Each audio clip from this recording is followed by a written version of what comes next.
আজ মামা আমার সাথে দেখা করতে আছে।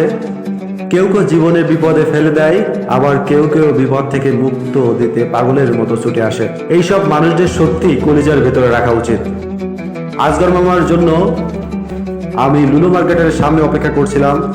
ওভারব্রিজের ওপর দাঁড়িয়ে যখন আমার অপেক্ষা করছি, হঠাৎ মামা অনেক দূর থেকে আমাকে দেখে ফোন করলেন, তোকে দেখতে পেয়েছি। আমিও তখন মামাকে দেখতে পেলাম। কি যে ভালো লাগছিল, ভাষা বোঝানো সম্ভব না। 48,000 বর্গ কিলোমিটার দূরে এসে আপন মানুষের সাথে দেখা করার যে আনন্দ, তা সত্যিই অনন্য। মামা আমাকে হোটেলে নিয়ে গেলেন। আমরা 2টা শর্মা আর 2টা মিরিন্ডা নিলাম। খাওয়া দাওয়া শেষে মামার সাথে অনেকক্ষণ গল্প করলাম। যাওয়ার সময় মামা আমার হাতে কিছু টাকা দিলেন, বললেন কাজে লাগবে। আজকের দিনটা সত্যিই খুব সুন্দর কাটছে।